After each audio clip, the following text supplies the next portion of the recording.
Hello, sports fans. It is Wednesday. What the heck time is it? 8:28, and it's February 3rd. It's been a little while, huh, guys? Today, we're using a big knife to open up some boxes that came from China, from our friends over at the Pine Planet. Specifically, I believe this box originated from the fine folks over at Pine Computing. They've even labeled this as a single board computer, even though I'm not certain that is what is inside. There might be some computer bits, what might be considered a computer, but there is no Pine computers in here. But what's in the box? I hated that movie. Let's take a gander. So I'm on the East Coast. I ordered this several weeks ago, and we'll just the cat's out of the bag. It's the Pine soldering iron, the Pinecil, and here it is for your viewing pleasure in the flesh. Come on. How do we open this thing? Nice. It's got a nice box on it. And here it is. It's like a TS80 clone, basically. If you want to look at that. But it's better because it's got USB-C and a barrel plug connector on the end of it, in addition to the display. And it was very affordable. So let's see, how does that go in? Oh, so we've got need a little screwball driver to connectorate that. Now we should be able to slide this fully in. Didn't mean to take that out completely. There we go. And I bought it with this big chisel tip on it. Yeah, so that's number one. But before we get to the soldering bits, let's also see what other kind of goodies Santa left for us.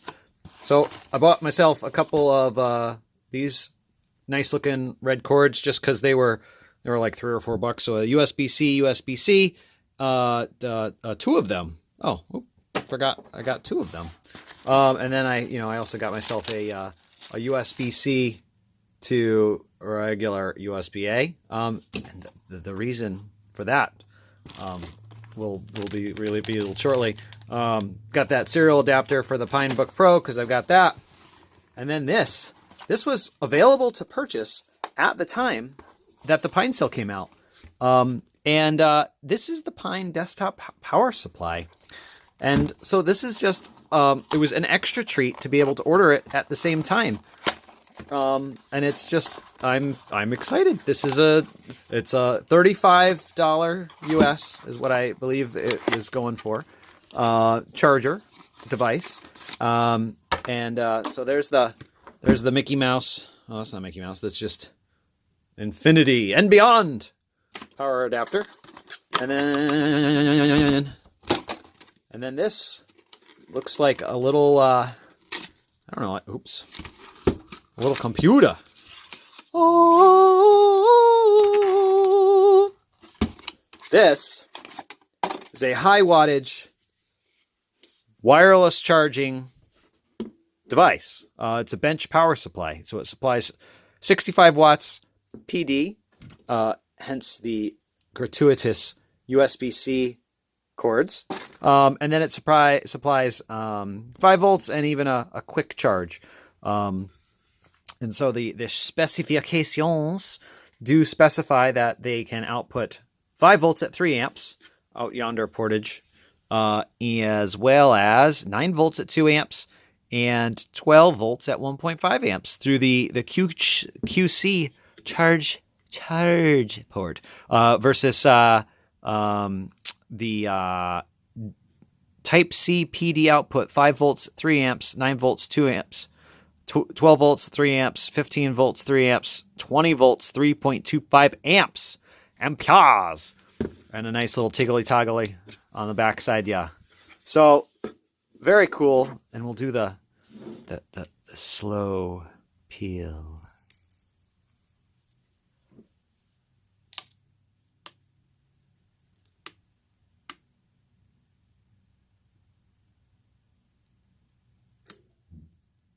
Oh, yeah.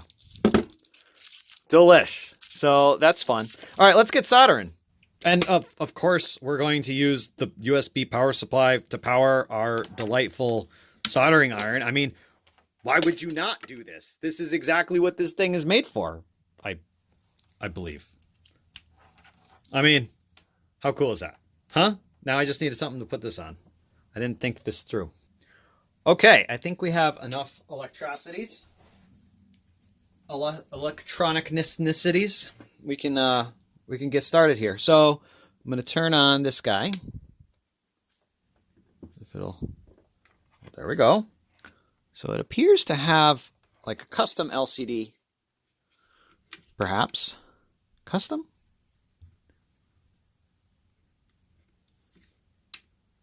Turn it off. Turn it back on again. My guess is that's a custom LCD. That would be, it picks up grease really easy. That would be what would make sense. So it's currently 20 volts, no amperes. And I've got the display here. So it's power source, DC. Voltage, 9 volts. Soldering settings. Sleep mode. User interface. Advanced options.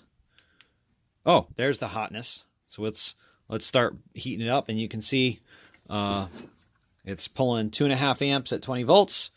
We're at, and it's starting to smoke. We're at 300 and some odd degrees.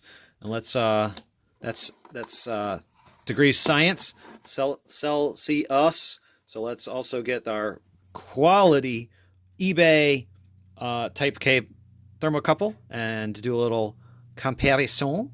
And we're getting,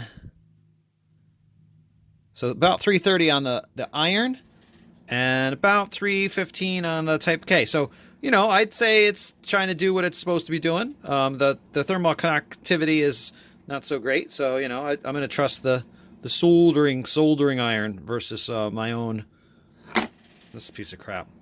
All right, let's put a little bit of solder onto the soldering iron. Oh, look at that smoke. Don't breathe this. Ooh, it's got too much jiggle for my comfort here. Perhaps I shall tighten this a little bit more. Okay. So now let's see if we can just like desolder something in here, you know, just kind of just to play around with the capabilities, if you will. So this temperature in this room is not so warm. It's 18 Celsius. So let's add a little bit of leaded solder to this surface mount capacitor and see if we can get it to pop off for us. Is this going to be warm enough? The temperatures, or do we have to pump up the? So the temperature on here is applying this heat liberally. It's staying at that 320 mark. I think we're going to have to bring up the heat though. I'm going to bring this up to, so that's, call it, you know, a little bit under 600 degrees. I'm going to bring it up to 350. Just, that'll help a little bit. That came up to temp quick. Lickety splickety. Oh, that cap is a little bit hot, I think. And I'm not sure if it's happy with the level of heat. I certainly wouldn't want it popping in my face. Oh, taco salad.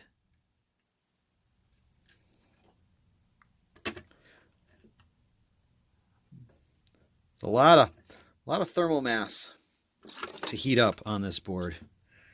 I just can't get it with my fingers, but I think we can get it to come off. Come on. Sorry, I didn't mean to be flipping all the old bird. Ooh. This is not the way that you desolder. It's just a really decent way to demonstrate the thermal output of a soldering iron. It may not be a good way of doing it, but it's my way of doing it for this purpose. Okay, there. We were able to get that huge component. What's a putza makalaka? Woo, woo, woo! Too hot. There, we got that one. We got that one off, and it's that we got the temperatures. So yeah, that I like that. That feels pretty nice. The build finish of this. I mean, we could just directly compare this to the SH72 iron, which I happen to have just right next here. I don't have the TS80 to show you, but recall the 72 is temperature controlled, but it's with a dial by San Diego.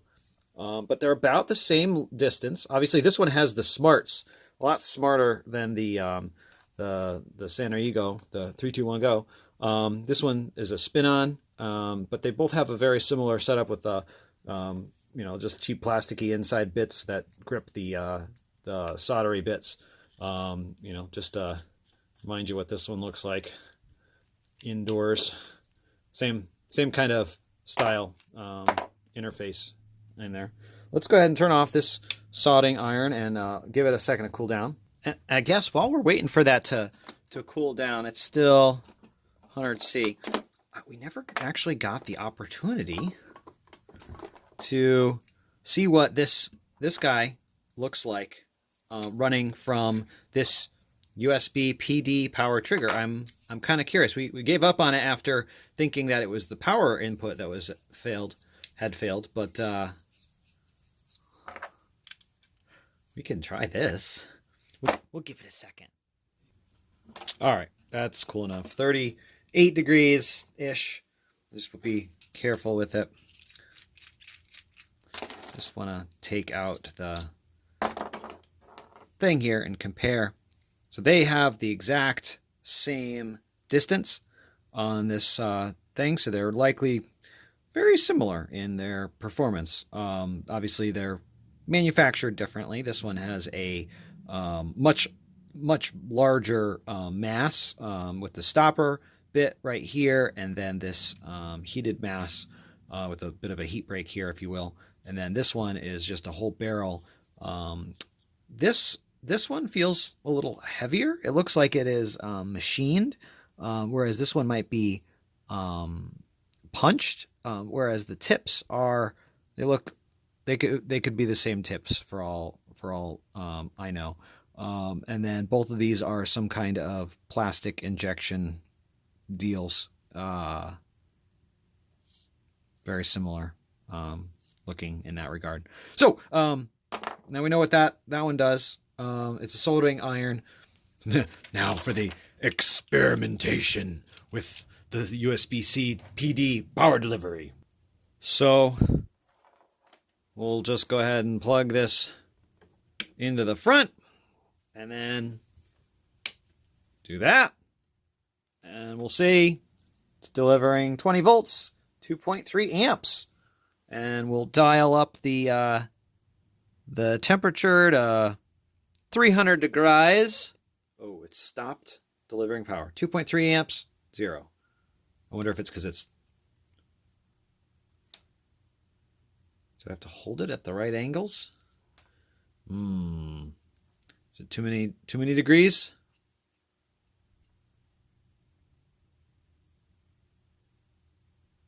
Is it pulling too much power? I'm curious. It's not consistent with the amount of power that it's pulling.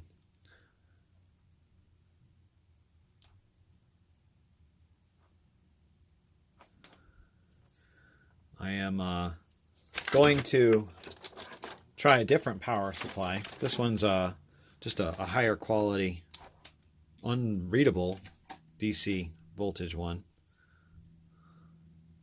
Let's see, is this getting hot? Oh yes, 287, 290 degrees. So let's just switch back to this guy. Let's see if it's continuing to increase in temperature. 240, 250, 260, 270, 280. So it's trying to get to 400, and I'm not sure if that's American or Swedish. Let's max it out. See if it continues to rise. 300. It's broke 300. 310, 320, 330, 340. Will we break 350? Struggling to maintain. Oh, there's 350. We're going higher. 360. Like an Xbox. Can we get it? Can we get it to oh, we're going to break 400. 3, 2, 1. Oh, come on. You can't do that to me. There we go. 400. All right. So this USB-C PD trigger dealio, what's it? For 19-volt power delivery does work a treat. And it works great with that. It was like some eBay thing I got for like, I don't know, $8 or something probably. Great. Now I have another hot soldering iron to let cool down. This power supply works great. Let's try to plug in a wireless charging device. Now I've got a cell phone here, but I've got a metal plate inside of the case. So I'm going to put this on there. Wireless charging. Awesome. It is Mos Funcionales. It's charging away at whatever. Oh, it's fully charged. So that's not super helpful. Well, it picked up on it. So fun times. Okay. Well, that's cool. Let's see what's inside this, because, you know, I always take everything apart. So we'll take off this rubber biscuit first, because I'm sure it's holding it together slightly. And we got a couple scroobly bits. So we got the one holding in the main niblets. Oh, that was the bottom one. And then we got the top one holding in the main niblets. And then, is there any other? Oh, there's another scroobly bits, which has a ground symbol next to it. Oh, the Pine logo. Yes. Is that one longer? Slightly longer. We'll just kind of keep track of where these screwables were at. Okay, so buttons. Where's the separation point? It looks like... If I was a computer, how would I stop all the downloading? I think that we can get a little bit of purchase right in the back shaft here. Does this squeebalate? How does this get out the front door? I can hear it squunching. It does have a little bit of a metallic texture or flake. I think it might be a metallic. It might just be a texture. Makes a squeak. So we get the knockoff eye opener and a crappy spooger. So let's start off with the eye opener 9000. I'm gonna muck up the edges here, aren't I? In the name of science.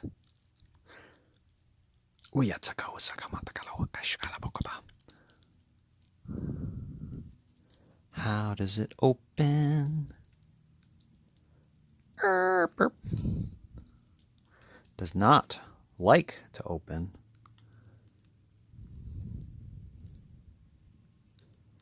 Uyatso. Maybe that's not the way to open it. I don't see how else, though.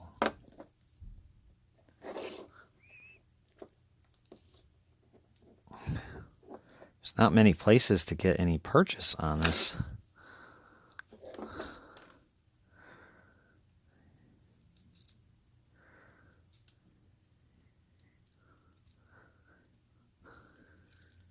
Aha! I have it. So I just gotta work from the business end of the unit. And we got, there we got it. Now we can get it. And there we are. So inside, I mean, it's just slightly more exciting than the other one, and it looks only slightly more complicated in that it's got a Pine logo right there. Oh, we can use our spooger. This is what it was designed for. And it's got, oh, the police, they're coming to take me away.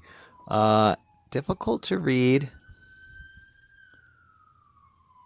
Q73028. Q7328. Let's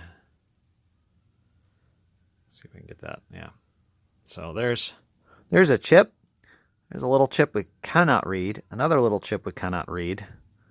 A little transistor thing. We've got a... and this is an open design, I think. Not 100% sure on that. What is that one? RT7278. A little coil, and then some capacitors, a whole bunch of little jiggly bits. What's that little micro? I really can't tell. There's some tiny stuff on here, but it looks quality, and it's Roche. Let's put it back together before we break it too much. But there, you got to see the inside of the Pine thingy. And it's still working, I'm assuming, after we put it back together. And there we go. We've got the Pinecil from the Pine people. We've got the desktop PinePower. And we got a whole bunch of little cords and stuff. So, you know, go on pine64.org or .com. .org for finding out more infos. .com for buying the things. And, you know, check it out. Some cool pine things. Minty, piney, fresh. What else do you want? Free chips? I don't have any, you know. I'm looking around trying to find a microchip. Microchips. Computers. Yeah, made in Japan. Got some Samsungs. Computers. Computers. Stop all the downloading.